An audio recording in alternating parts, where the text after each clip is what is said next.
eu sou Juliana Rodrigues, pianista e compositora, e essa é a série Caderno de Composições. Nesse episódio a gente vai falar sobre a música Entre as Estrelas e o Chão.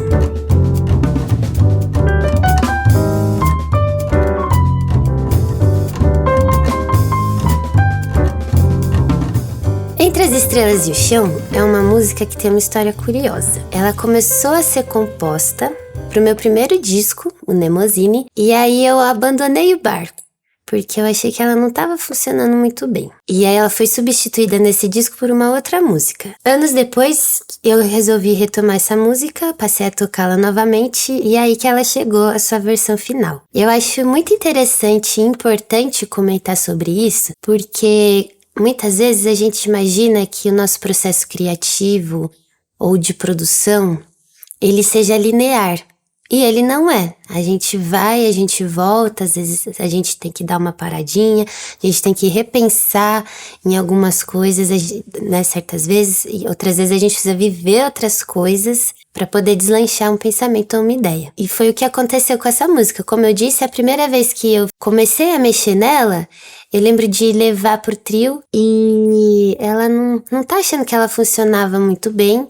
Aí eu mudei, resolvi fazer uma outra coisa, que também me levou para outros lugares, me mostrou coisas novas, e depois de um tempo só que eu fui retomar. O que veio para mim primeiro foi a ideia do título, Entre as Estrelas e o Chão, que seria uma homenagem ao meu pai, esse grande fã de astronomia, que ao mesmo tempo que é muito criativo, viaja nas ideias, tem o pé bastante no chão, muito ponta firme, certinho nos compromissos. E aí eu pensei, como que eu vou colocar, assim, as estrelas e o chão e fazer esse caminho no meio? Como que eu vou sugerir essa ideia do título na música? Acho que tem várias maneiras de fazer isso, mas a que eu escolhi foi de ter duas partes distintas.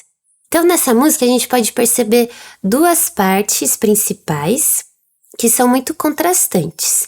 Ela começa com uma introdução de baixo, que é a primeira parte, a primeira seção, e aí ela começa só com o baixo, sozinho, nada mais. E é uma melodia bastante densa, mais sóbria, né, mais escura, talvez. E aí, aos poucos, o piano e a bateria vão se juntando ao baixo, com comentários primeiro muito pontuais. E aí, logo, a música vai tomando um outro caráter. Ela começava mais devagar, aí ela passa a ficar mais acelerada, no que vai ser já uma transição entre as duas partes. E a segunda parte, então, vai ser super colorida, né? Ela vai ser uma progressão de acordes maiores, ela vai ser bem diferente, bem contrastante da primeira parte nesse sentido, né?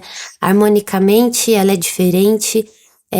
A melodia também, enquanto a primeira é mais lamentosa, a segunda é mais festiva. Essa música, ela tá em 7. Eu escolhi essa métrica porque eu queria praticar essa métrica. Então, você criar algo usando um elemento que você quer praticar é uma boa maneira de praticar esse elemento, né?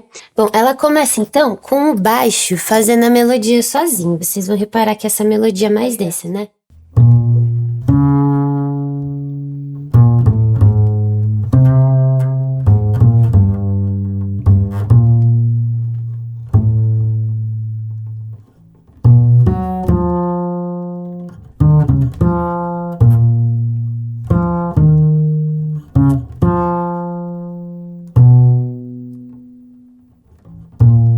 Ele segue sozinho, logo depois entram o piano e a bateria, primeiro com comentários muito sutis, só apoiando o que ele tá fazendo.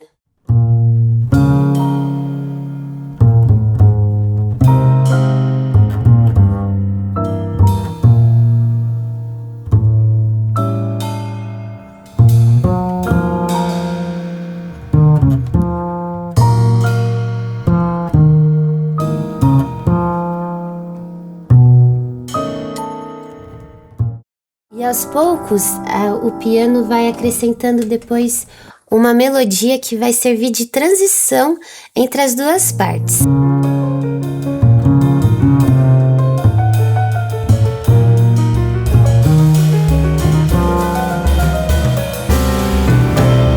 Essa melodia nos conduz para essas convenções Quando a gente diz convenção na música, lembrando que a gente se refere a ataques que os instrumentos dão juntos.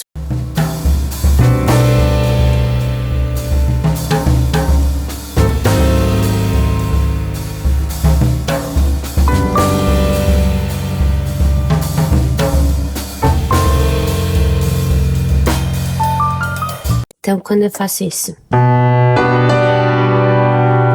todos estamos tocando isso, piano, baixo e bateria. E aí, essas convenções, vocês percebem que quando você ouve a música até o final, elas aparecem em outras partes da música também. Isso ajuda a música a ter uma unidade. Nem tudo no discurso precisa ser novo, certo? Então, quando a gente se utiliza de elementos repetidos, o ouvinte, não conscientemente, mas ele pensa, eu já conheço isso aqui, então fica mais fácil de assimilar. Então, ao mesmo tempo que a gente vai gerando uma tensão, vai acrescentando elementos novos, a gente também vai falando, mas peraí, nem tudo está perdido, você veio daqui e aí tem isso aqui também agora, mas... né? A gente vai recapitulando. Depois dessas convenções, a gente vai pro improviso. E aqui essa é uma questão interessante também dessa música, pelo seguinte, no geral, nas composições de jazz, que a gente percebe, a forma mais comum é tema, improviso, tema. O que seria isso? A gente tem o tema é o que a gente chama da música em si, né? Então seria a melodia com todas as partes e tal. Depois o improviso, que seria como uma variação desse tema, né, que os musicistas tocam na hora, né, uma composição instantânea. E depois a melodia novamente, o tema, para recapitular. Eu tive um professor que ele comentava, um professor de composição, que ele dizia que os solos, né, ou improvisos, eles têm que fazer sentido no todo da música, né? Então, essa era uma provocação dele, né? Claro que isso depende do resultado estético que você busca, porque não existe uma maneira só de fazer e nem uma maneira certa de fazer. Mas acho que essa era uma provocação dele e para mim foi muito interessante pensar dessa maneira, porque isso traz mais significado pro improviso. Ele não precisa ser só, nossa, agora eu preciso tocar um monte de nota, agora é minha hora, né? Pode ser um momento específico ali dentro daquela composição. Aqui, Entre as Estrelas e o Chão, ele ajuda a gente a fazer essa transição desse primeiro momento, né, que seria as estrelas, o chão, aí fica a critério de quem ouvir, e o segundo momento, né? Então, o primeiro momento mais denso para o segundo momento que é festivo, mais brilhante. É interessante também notar que essa parte do improviso, ela tem a mesma progressão harmônica que a segunda parte. Isso é como se a gente antecipasse a segunda parte, a gente já vai ouvindo, já vai se familiarizando com ela, e quando chega o momento de ouvir a melodia da segunda parte, além da harmonia, a gente já tem ela um pouco na cabeça, a gente já tem uma noção do que ela é, então ela não vai ser absolutamente nova. Vamos reparar aqui, ó. Eu comentei que as partes são contrastantes em vários pontos. Um dos pontos em que elas são contrastantes é a harmonia, né? Você percebe na primeira parte uma harmonia menor, mais cadenciada, né? Então a gente começa aqui.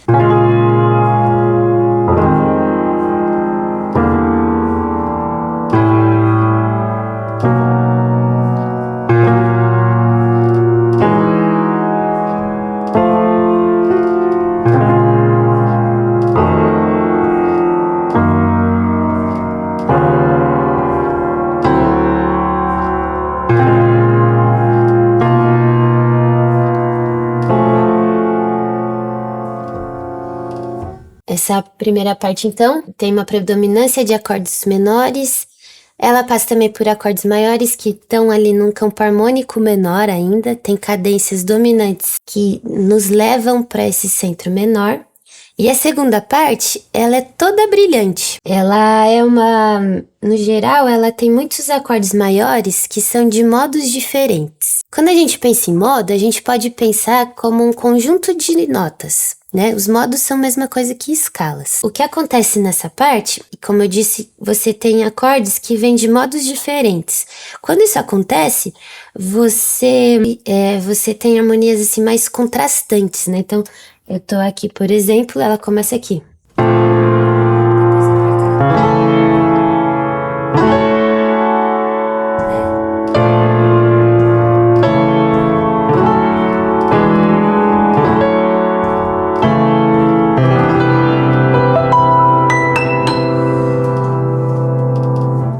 esses acordes são, na sua maioria, maiores.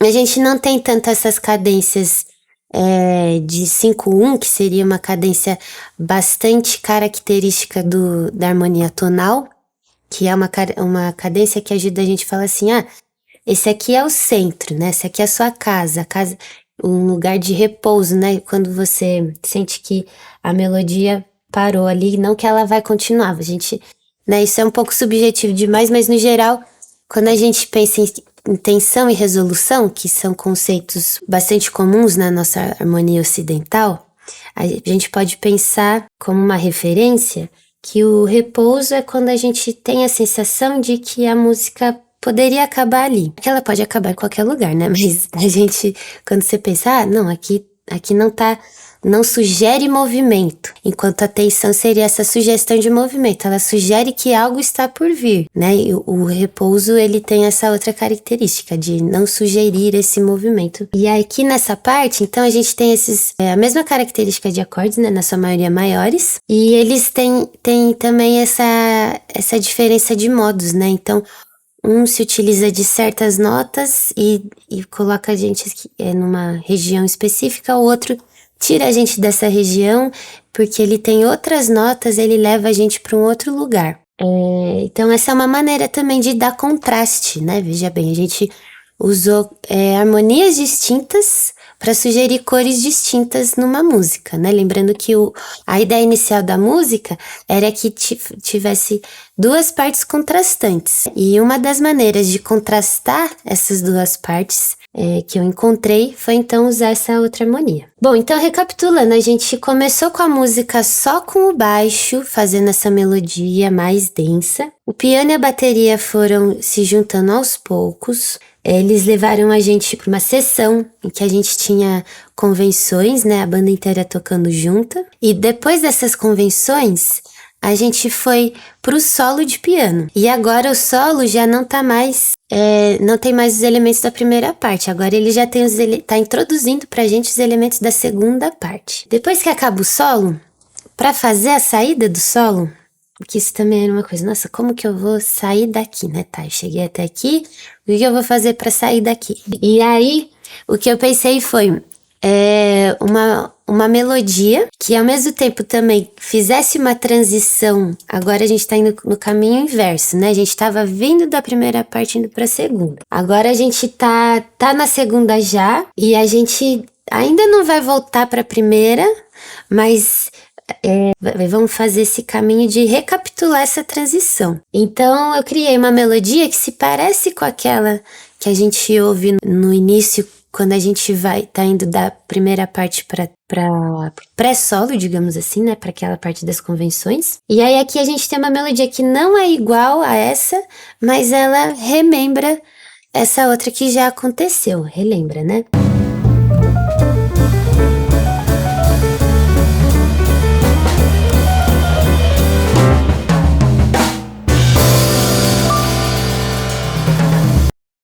E aí aqui a gente volta para aquela parte das convenções, que eu já tinha adiantado que se repetiria em outros momentos da música. A gente tem as convenções de novo, perceba que ela é igual aqui.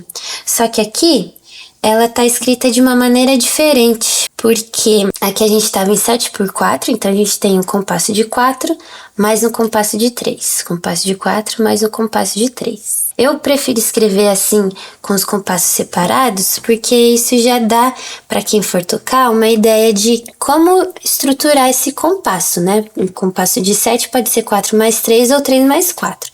Eu gosto de escrever assim porque isso fica mais nítido para quem tá interpretando a música. Fica mais fácil de ler, inclusive, a partitura. Aqui a gente dobrou o andamento, então ela agora tá em 7/8. A partir do solo, ela fica em 7/8. Então, apesar de o ritmo ser o mesmo, a maneira de escrever é diferente, mas a sessão é a mesma. E aí aqui a gente tem a segunda parte da música, que é uma segunda melodia mais festiva, mais colorida. A gente volta, então a gente tem essa recapitulação e depois disso a gente finalmente chega no segundo momento. Então veja só, sem pressa nenhuma, né, para chegar nesse segundo momento, né? Então, a gente às vezes não precisa que as coisas aconteçam muito rápido na nossa música, né? Esse mesmo professor que comentou sobre os solos, ele fala uma vez sobre uma música minha: nossa, olha, isso aqui é muito legal, deixa isso aqui soar por mais tempo. Então, se a gente tem muitos elementos que eles vão acontecendo muito rápido, a gente talvez não dê tempo para quem tá ouvindo realmente assimilar esses elementos, né?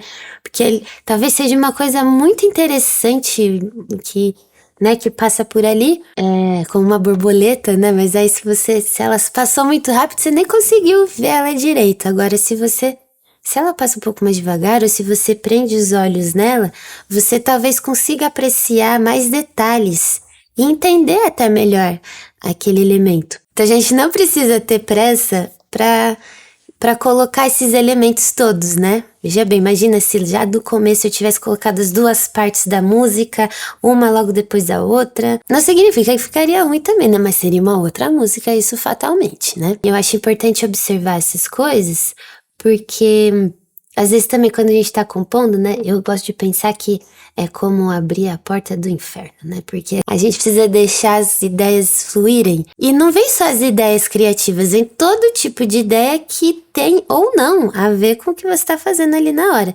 E a gente precisa aprender a conviver com todas elas, né, inclusive ideias de, nossa, mas essa harmonia aqui será? Ou, nossa, aí eu vou lançar isso quando, né? Ou meu café da manhã. São muitas coisas que vêm junto, né? E a gente precisa conseguir lidar com essas ideias todas. E também, como eu disse anteriormente, às vezes a gente acha que é um processo linear. E não é, né? E não é também assim, super pragmático. Eu quero duas partes, tá, vou botar esse acorde aqui, esse outro ali. E é isso aí. Né? Nem sempre a gente consegue resolver assim tão rápido. Às vezes demora um pouco mais e às vezes precisa de novos elementos, né? Voltando à composição, então a gente tem essa parte novamente dos hits.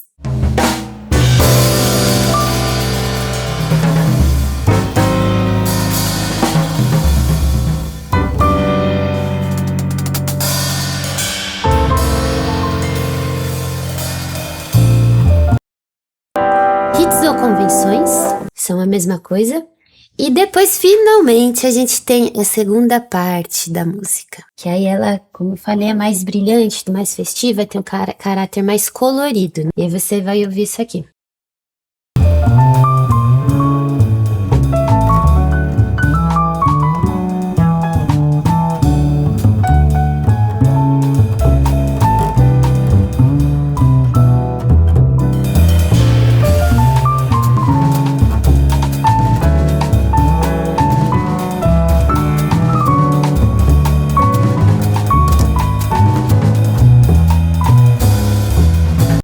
Essa é a segunda parte da música. Aí depois disso a gente vai novamente para as convenções, que a gente faz, eu começo a melodia, dou uma enganada, mas na verdade em vez de repetir a melodia, ela vai para essa parte das convenções.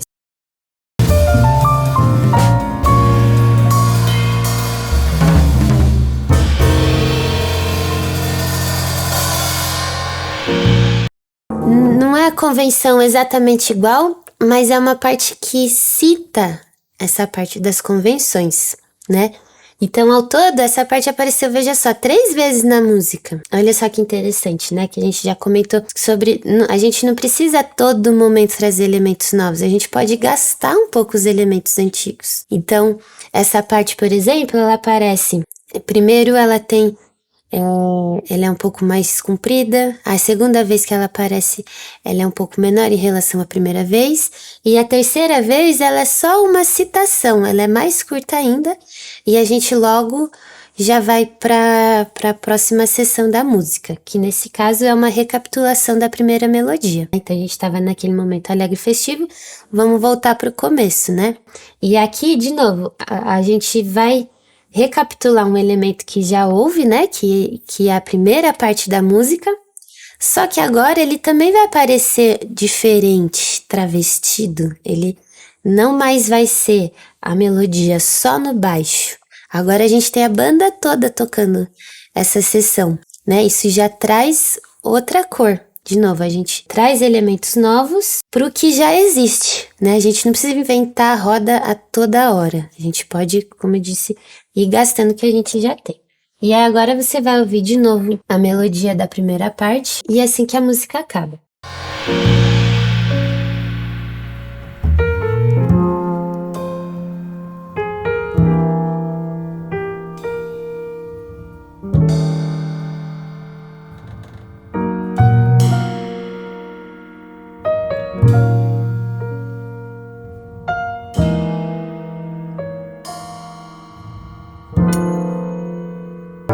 Dessa vez, o trio todo tá tocando e é assim que a música acaba. E é interessante que ela viaja um monte e aí ela termina numa estrutura que é muito simples, que é um arpejo de tríade menor e ela termina na cabeça.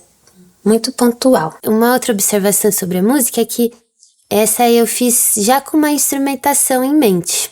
Isso faz alguma diferença, porque assim como quando você tá arranjando, né? Você, tipo assim, você vai arranjar para uma formação específica.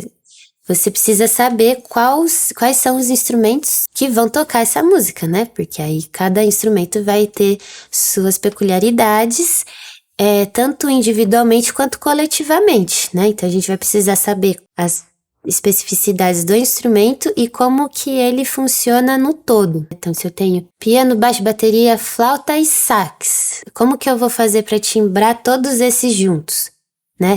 Nessa música, eu queria fazer para tocar com o meu trio, que é uma formação de piano, baixo e bateria. E além disso, eu já conheço as pessoas que estão tocando. Isso também faz uma certa diferença, porque cada pessoa também traz uma bagagem diferente. E então você pode pensar nessa bagagem que as pessoas trazem para compor sua música, para propor suas ideias. Então, eu já fui compondo a música pensando em como que ela soaria nessa formação específica de trio de piano, baixo e bateria, que é uma formação clássica do jazz, né? Depois de gravar essa música, eu aprendi uma coisa sobre ela muito interessante, né? Como eu disse no começo, o que me veio primeiro foi o título, Entre as Estrelas e o Chão. E o título já sugere dois lugares muito distantes, né? E muito distantes e distintos. E eu lembro que era muito difícil de tocar essa música, continua sendo, aliás. Nunca garanto que eu vou acertar 100%. Mas quando a gente foi gravar, tive a dimensão, de uma das razões pelas quais ela se torna difícil de tocar. Primeiro que ela realmente tem várias dificuldades técnicas que acabam dificultando a nossa vida, né? Acabam dando trabalho. Mas, como ela sugere esses contrastes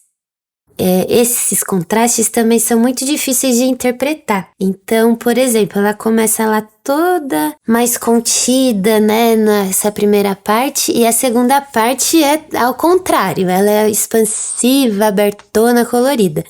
E aí, passar de uma parte para outra, né, você precisa ser um foguete mesmo, porque você tá saindo do chão ainda até as estrelas, aí é muita potência, né? Muita emoção ali para dar conta. E ela também é acompanhada por umas convenções que sugerem uma polirritmia, o que deixa mais difícil ainda. E essa parte, ela é tocada logo que acaba o solo, ou seja, a pessoa que tá solando, no caso eu, tá lá viajando, foi lá, pegou seu foguete, e aí de repente lá tem que estar nessa mente super criativa, deixa fluir e tal, e aí de repente tem que voltar para aquela mente mais assim, olha, faz isso aqui agora, desse jeitinho, não pode ser diferente.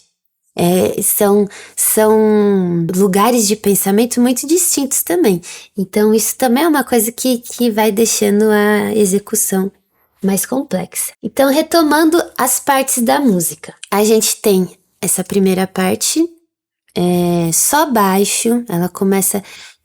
A gente tem no total a possibilidade de usar 3 instrumentos. Quando a gente tá compondo, arranjando, acho que é legal também a gente pensar no que esses instrumentos vão poder trazer pra gente. Quais são as possibilidades dele e quais são as possibilidades dessa instrumentação em conjunto, né? Se você tem 3 instrumentos, você pode ter só um, ou só outro, ou só o terceiro. Você pode ter os 2 primeiros, os 2 últimos, ou o primeiro e o último. Enfim, tem várias possibilidades, né? Isso também é interessante porque isso pode te ajudar a a pensar partes novas, né? Ah, e se ficar só o baixo? E se ficar só a bateria? Ah, mas a bateria, se for só a bateria vai faltar isso. Ah, mas eu não queria tanta informação. Então tá, em vez de fazer um piano cheio, você pode fazer só a mão esquerda, só a mão direita, só uma nota. Não precisa ser harmonias, pode ser uma única nota.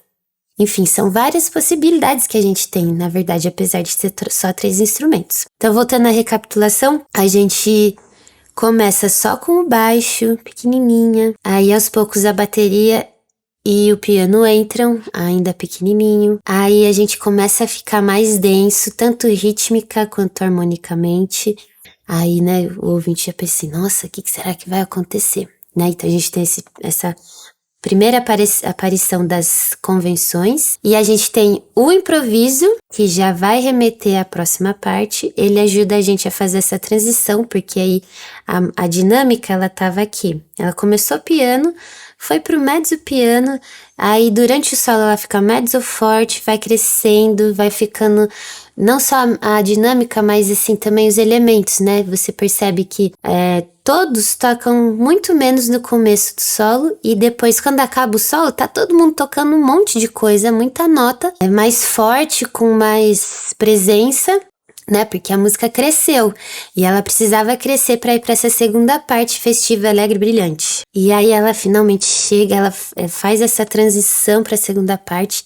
Chega na segunda parte, a gente apresenta o tema e aí precisa dar uma caída de novo para voltar para a segunda parte.